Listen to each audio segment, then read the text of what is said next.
Shalom saudara terkasih di dalam nama Tuhan Yesus Kristus. Tiba saatnya kita masuk doa puasa kita pada hari keempat. Puji bagi nama Tuhan, kita berkemenangan oleh karena anugerah kasih setia Tuhan kita boleh diselamatkan. Patut kiranya kita mengembalikan apa yang sudah Tuhan berikan. Kita patut membalas kebaikan Tuhan dengan memuji mengagungkan nama Tuhan dalam ibadah doa 10 hari kita. Kita mulai ibadah kita pada malam hari ini, kita angkat pujian bagaikan tanah kering. Mengalirlah kuasa Roh Kudus.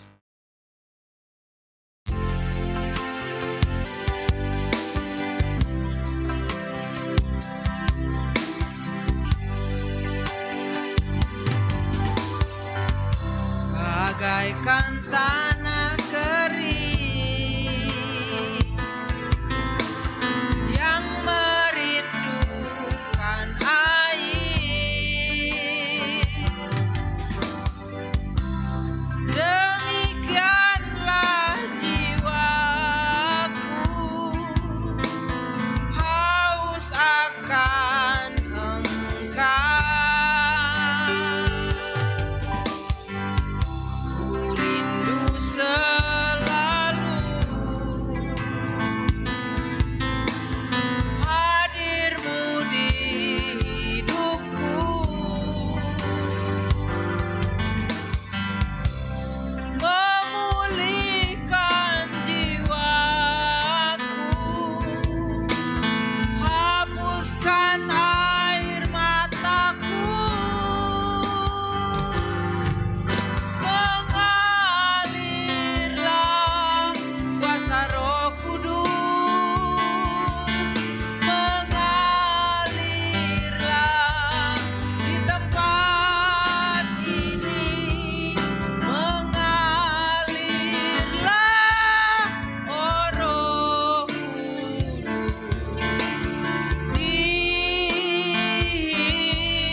Angkat lagi pujian ini. Bagaikan tanah kering yang merindukan air, demikianlah jiwaku haus akan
Haleluya.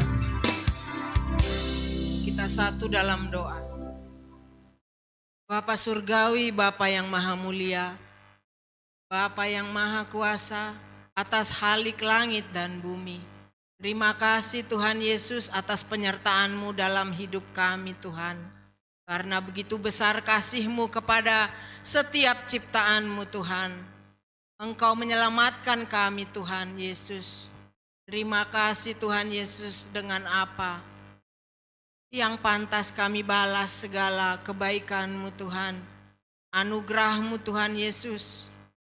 Kami terkadang tidak habis pikir Tuhan, betapa kami lah orang yang paling berbahagia di muka bumi ini ketika kami menerima keselamatan kekal itu Bapa. Terima kasih Tuhan Yesus. Pimpinlah hidup kami dengan kuasa Roh Kudus-Mu Tuhan.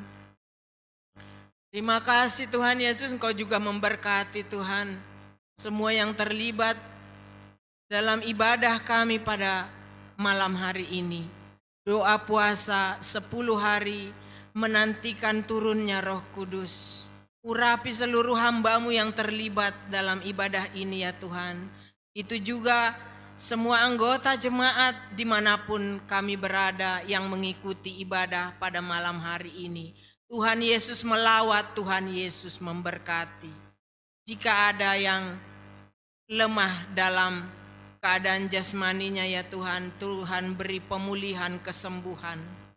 Jika kami sedang berduka cita, Tuhan Yesus sanggup menghiburkan. Karena kami percaya setiap ibadah yang kami lakukan akan memberi kemenangan kepada pribadi lepas pribadi.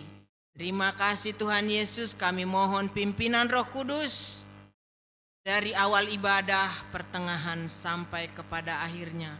Urapi juga hamba-Mu yang akan memberitakan firman-Mu ya Tuhan.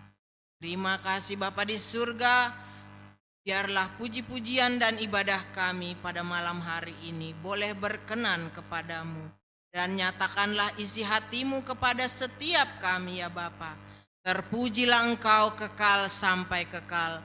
Di dalam nama Tuhan Yesus Kristus kami sudah berdoa dan mengucap syukur. Haleluya. Amin. Kita kembali memuji Tuhan, mengangkat pujian dengan sukacita. Kita mau seperti Daud, kita akan menari bila Roh Allah ada di dalam kita. Kita angkat pujian ini.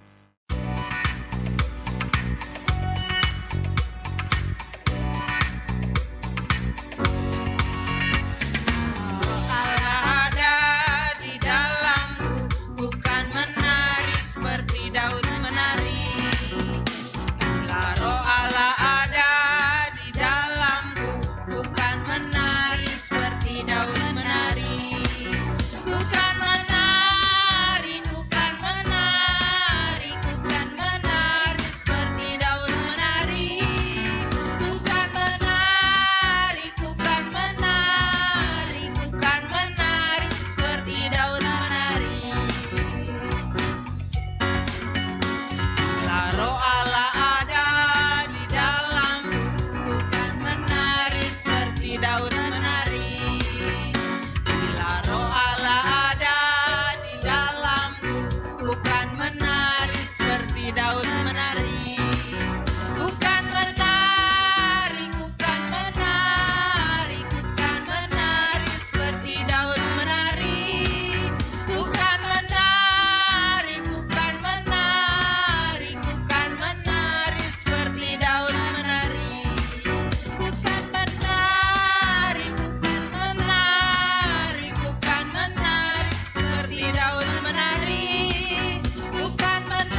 nama Tuhan.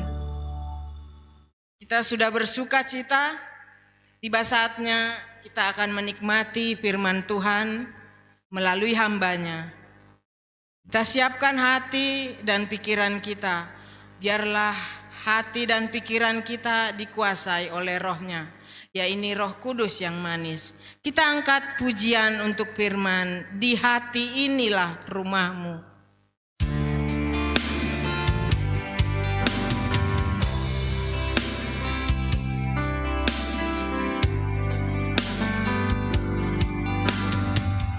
Jadikan hati ini untuk kediaman-Mu. Ku serahkan hidup ini untuk-Mu, Allahku. Di hati inilah rumah-Mu,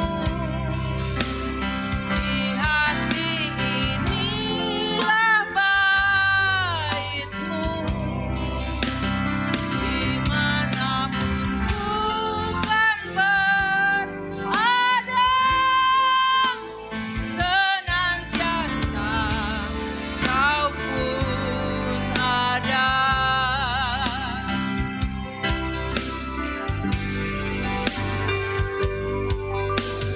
Ku jadikan hati ini untuk kediaman-Mu. Ku serahkan hidup ini untuk-Mu, Allahku. Di hati inilah rumah-Mu, di hati inilah bait-Mu, dimanapun ku kan berada,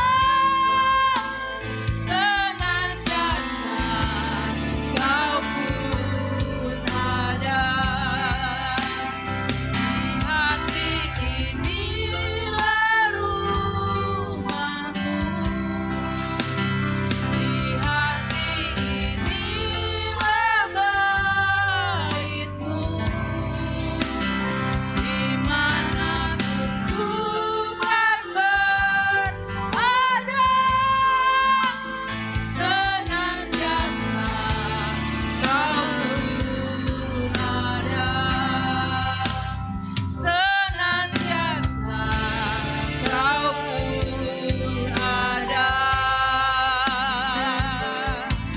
Haleluya.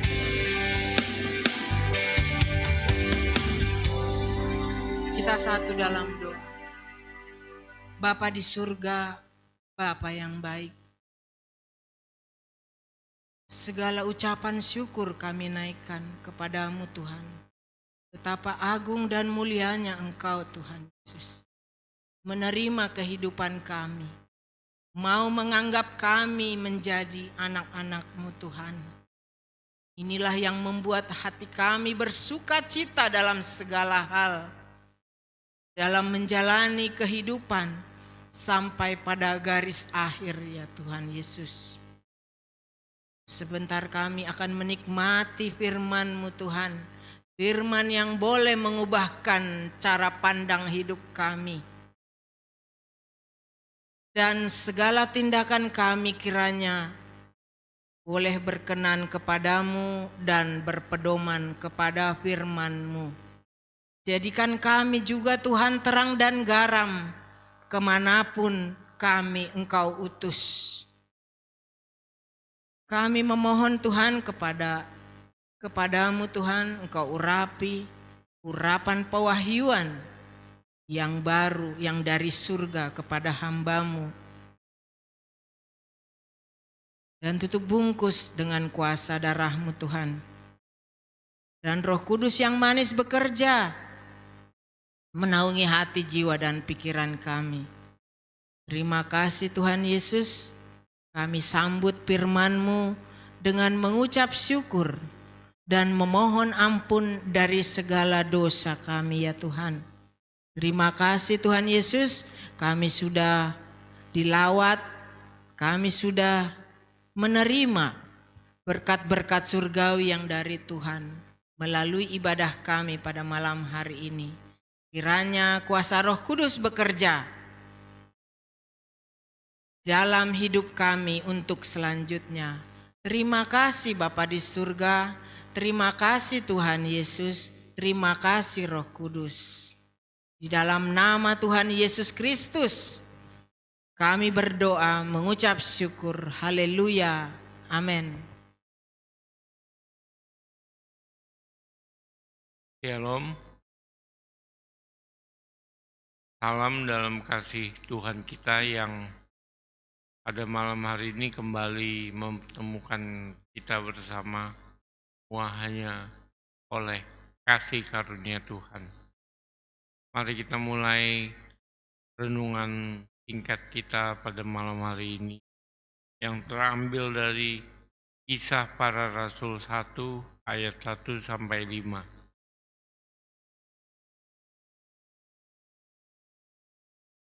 Kisah Para Rasul 1 ayat 1 sampai 5. Judul perikopnya adalah Roh Kudus dijanjikan.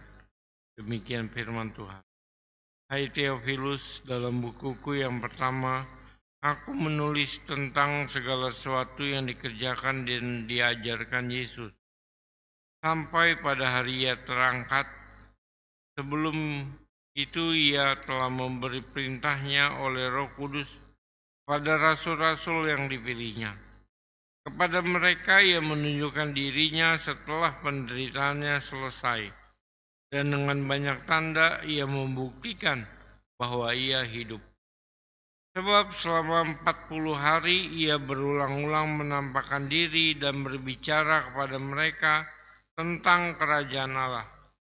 Pada suatu hari ketika Ia makan bersama-sama dengan mereka, Ia melarang mereka meninggalkan Yerusalem dan menyuruh mereka tinggal di situ menantikan janji Bapa.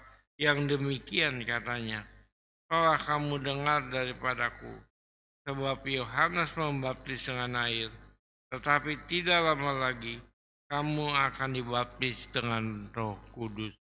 Amin. Jadi saudara, kalau kita melihat dari perikop ini,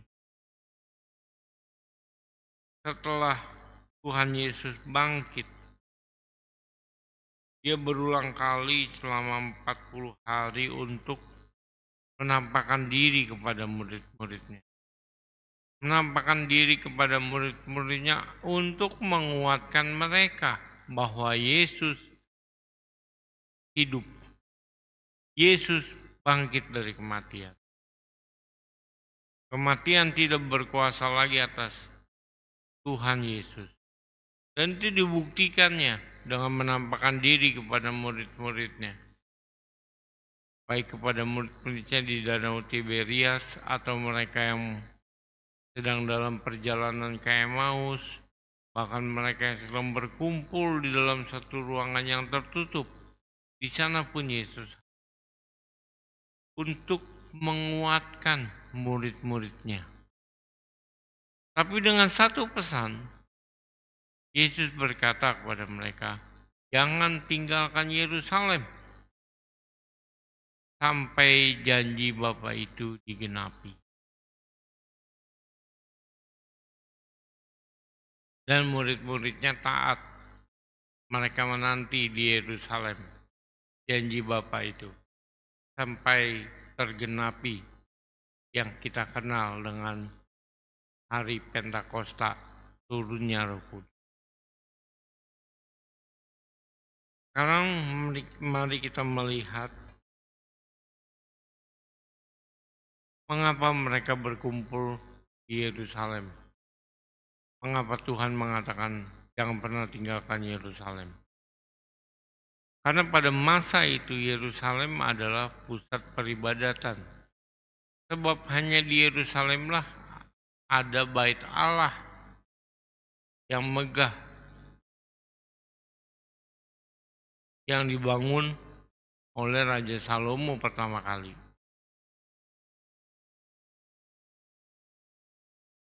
Dan Tuhan dengan perantaraan hambanya Nabi Musa telah menetapkan hari-hari raya. Ada 3 hari besar dari umat Israel, di mana mereka pada saat itu berkumpul, dan sebisa mungkin mereka akan merayakannya beribadah di Yerusalem. Kita tahu 3 hari raya itu adalah hari raya Paskah, hari raya 7 minggu, dan hari raya Pondok Daun. Dalam setahun 3 kali itu, maka umat Israel berkumpul di Yerusalem untuk beribadat, menjalankan perintah Tuhan melalui hambanya Musa.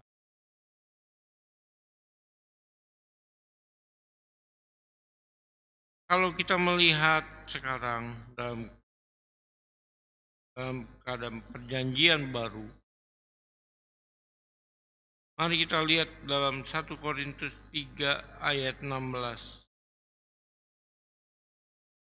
Demikianlah firman Tuhan. Tidak tahukah kamu bahwa kamu adalah bait Allah, dan roh Allah diam di dalam kamu. Amin. Saya ulang sekali lagi. Tidak tahukah kamu bahwa kamu adalah bait Allah, dan bahwa roh Allah diam di dalam kamu. Amin. Jadi pemahaman bait Allah secara rohani dalam perjanjian baru. Bait Allah itu adalah kita. Diri kita tiap pribadi, orang yang percaya kepada Tuhan Yesus, itulah bait Allah.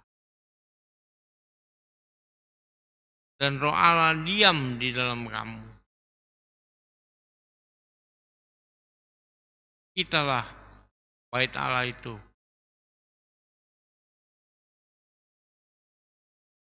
Jadi kalau Tuhan memerintahkan supaya jangan meninggalkan Yerusalem, kalau kita lihat dan kita artikan dalam perjanjian baru adalah pribadi anak Tuhan, orang yang percaya kepada Tuhan. Jangan tinggalkan ibadah.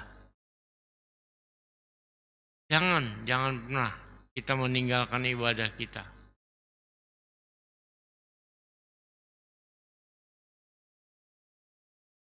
Tapi baiklah kita melakukannya dengan setia. Di gereja kita sudah ditetapkan dan ditentukan jam-jam ibadah. Baik ibadah Minggu Raya, ibadah anak, ibadah secara umum. Tapi juga kita telah menyepakati adanya ibadah sembah rumah tangga yang diadakan setiap malam dan pagi. Hendaknya itu dilakukan. Firman Tuhan katakan Tuhan Yesus memerintahkan murid-muridnya, jangan tinggalkan Yerusalem. Kalau dalam arti perjanjian baru itu adalah janganlah kita meninggalkan setiap peribadatan kita. Karena sekarang bait Allah itu bukan hanya di Yerusalem, tapi bait Allah secara rohani adalah setiap diri anak-anak Tuhan. Mari saudara kita lihat ayatnya dalam Ibrani 10 ayat yang ke-25. Ibrani 10 ayatnya yang ke-25, demikianlah firman Tuhan. Janganlah kita menjauhkan diri dari pertemuan-pertemuan ibadah kita, seperti dibiasakan oleh beberapa orang. Tapi marilah kita saling menasihati dan semakin giat melakukannya menjelang hari Tuhan yang mendekat. Amin. Firman Tuhan ini mengingatkan jangan kita menjauhkan diri dari setiap ibadah-ibadah kita. Terlebih lagi di saat-saat terakhir, di mana dunia semakin bergolak karena tahu waktunya tinggal sebentar lagi bahwa Tuhan Yesus akan datang. Dunia akan semakin bergolak untuk menyeret orang-orang yang percaya agar mereka berubah kepercayaannya. Apakah yang dapat menyelamatkan kita? Ibadah kita. Itu sebabnya Tuhan katakan, makin giatlah kita melakukannya menjelang hari Tuhan yang semakin mendekat. Mari kita semakin giat melakukan ibadah kita, mendekatkan diri kita kepada Tuhan Yesus. Agar segala ilah-ilah zaman, penyesatan-penyesatan tidak bisa menghampiri kita karena kita sudah mengenal siapa itu Tuhan Yesus dan bagaimana dia Tuhan. Sehingga kita tidak mudah diombang-ambingkan, apalagi disesatkan oleh dunia ini. Itu sebabnya firman Tuhan menasihatkan kepada kita, jangan kita pernah meninggalkan ibadah kita. Jangan pernah kita meninggalkan ibadah kita, tetapi kita harus melakukannya makin hari semakin giat sampai kita mendapatkan janji Bapa. Apakah itu janji Bapa? Janji Bapa itu tidak lain tidak bukan adalah Roh Kudus. Mari kita lihat dalam Kisah 1 ayatnya yang ke-8. Kisah Para Rasul yang pertama ayatnya yang ke-8. Demikianlah firman Tuhan. Tetapi kamu akan menerima kuasa kalau Roh Kudus turun ke atas kamu, dan kamu akan menjadi saksiku di Yerusalem, di seluruh Yudea, Samaria, dan sampai ke ujung. Inilah janji Bapa kepada kita. Dia akan mencurahkan Roh Kudus-Nya di dalam kehidupan kita, agar kita bisa memiliki kuasa itu. Kuasa untuk melakukan amanat agung dari Tuhan Yesus. Melanjutkan pemberitaan Injil dari Tuhan Yesus. Dan Roh Kudus itu yang menjadi jaminan jalan kita menuju Bapa, yaitu surga yang kekal. Oleh sebab itu miliki. Tuhan katakan jangan tinggalkan Yerusalem sampai kamu menerima janji Bapa itu. Jangan tinggalkan ibadah kita, tapi semakin giatlah kita melakukannya menjelang hari Tuhan yang mendekat, sampai kita diperlengkapi oleh Roh-Nya yang kudus, sehingga kita memiliki kuasa untuk memberitakan firman dan untuk mengalahkan dunia. Saudara yang kasih, mari kita lihat. Kita buka, inilah kunci untuk mendapatkan janji Bapa itu. Kita lihat Kisah Para Rasul yang pertama, ayatnya yang ke-14. Demikianlah firman Tuhan. Mereka semua bertekun dengan sehati dalam doa bersama-sama. Dan dengan beberapa perempuan serta Maria ibu Yesus dan dengan saudara-saudari. Ulangi sekali lagi. Mereka semua bertekun dengan sehati dalam doa bersama-sama dengan beberapa perempuan serta Maria, Yesus, dan dengan saudara-saudara Yesus. Amin. Inilah saudara kunci untuk mendapatkan janji Bapa, yaitu dengan selalu bertekun.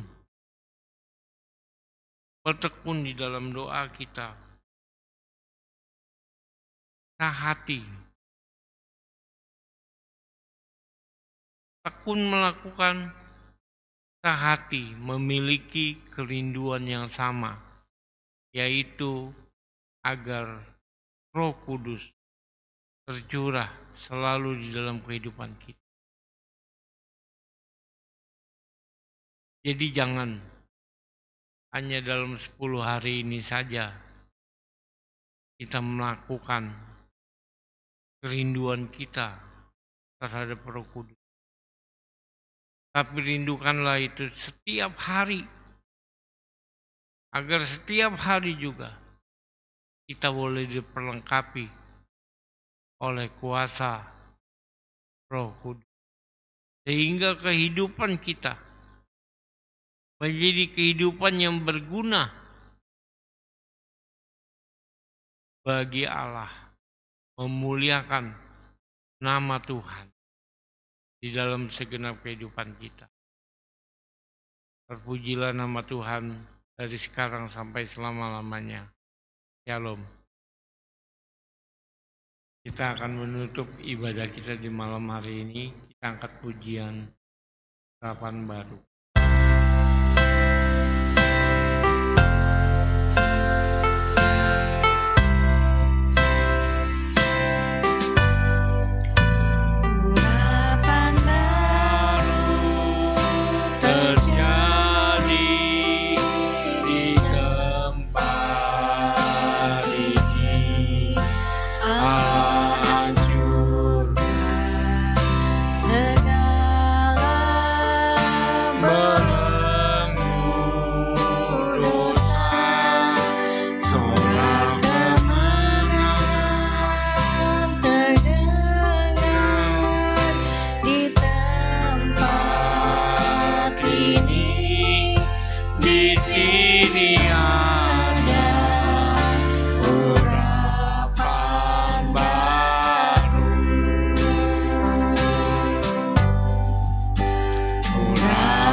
Mari kita bersatu dalam doa. Terima kasih ya Allah Bapa kami di surga. Kalau pada malam hari ini kami telah menyelesaikan ibadah kami ya Tuhan. Ibadah doa 10 hari kami. Bapa, semua karena anugerah-Mu. Semua karena kasih-Mu. Biarlah ya Tuhan setiap ibadah yang kami lakukan, walaupun secara online ya Bapa, tapi biar itu boleh berkenan di hadapan-Mu. Dan apa yang menjadi kerinduan kami, yaitu penantian kami ya Tuhan, agar Engkau berkenan mencurahkan Roh Kudus-Mu di tengah-tengah kehidupan kami. Penuhilah kehidupan kami dengan Roh Kudus-Mu ya Bapa, agar kami ya Tuhan Yesus boleh menyenangkan hati-Mu. boleh berkenan di hadapan-Mu, menuruti setiap firman-Mu ya Tuhan Yesus. Terima kasih ya Tuhan. Bapa Surgawi, biarlah di malam hari ini ya Tuhan, kami semua yang telah hadir, telah Engkau berkati ya Bapa. Berikan juga kami kekuatan dan ketekunan dalam menjalani ibadah 10 hari ini ya Tuhan. Kami ya Tuhan yang mengambil bagian dalam berpuasa, mohon kekuatan yang daripada-Mu ya Tuhan, agar kami dapat menjalaninya dengan bersuka cita di hadapan-Mu. Terima kasih Bapa. Terima kasih ya Tuhan Yesus. Inilah ya Tuhan permohonan kami di hadapan-Mu. Berkenan Kau mendengar mengabulkan seturut kehendak-Mu. Hanya di dalam nama Tuhan Yesus kami berdoa. Haleluya. Dan di dalam nama itu juga kami akan bersama menyapa Bapa dengan Bapa kami yang di surga, dikuduskanlah nama-Mu, datanglah kerajaan-Mu, jadilah kehendak-Mu di bumi seperti di surga. Berikanlah kami pada hari ini makanan kami yang secukupnya, dan ampunilah kami akan kesalahan kami, seperti kami juga mengampuni orang yang bersalah kepada kami. Dan janganlah membawa kami ke dalam pencobaan, tapi lepaskanlah kami daripada yang jahat. Karena Engkau-Lah yang punya kerajaan, dan kuasa, dan kemuliaan sampai selama-lamanya. Haleluya. Amin.